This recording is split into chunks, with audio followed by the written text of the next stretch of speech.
সদ্য বাপের বাড়ি থেকে কৈলাসে ফিরতে না ফিরতেই দুই বোনের মনোমালিন্য শুরু হয়ে গেছে।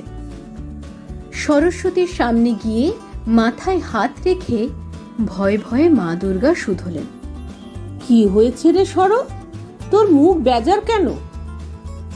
কাঁদো কাঁদো গলায় সরস্বতী বললেন, আর বলো না মা, দিদি যা শুরু করেছে তাতে আমার আর কোনো প্রেস্টিজ থাকছে না। কেন রে, কি হলো? মা দুর্গার গলায় উদ্বেগ। সরস্বতী বলতে শুরু করলো, আর বলো কেন, কাল মর্ত থেকে মেসেজ এলো গণপতি বাবুর ছোট ছেলে শুধু টাকার জোরে চেন্নাই গেছে ডাক্তারি পড়তে। কোন গণপতি বাবু? মা দুর্গা শুধলেন, আরে ওই যে বামুন পাড়ার যে বাড়িতে আমরা প্রতি বছর শরৎকালে তোমার সাথে যাই। সরস্বতী মা দুর্গাকে মনে করানোর চেষ্টা করলেন।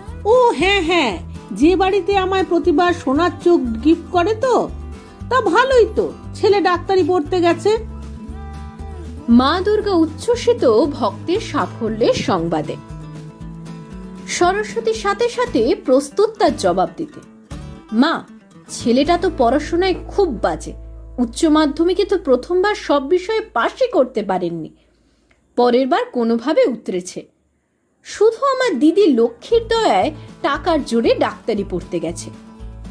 সরস্বতী বলে চলল, আর দাসপাড়ার সুধীর বাবুর ছেলেটা এত ভালো রেজাল্ট করে ডাক্তারিতে চান্স পেয়েও শুধু দিদি দয়া করলো না বলে ওর বাবার কারখানাটা লক আউট হয়ে গেল, আর টাকার অভাবে ছেলেটা ডাক্তারিতে ভর্তি হতে পারলো না।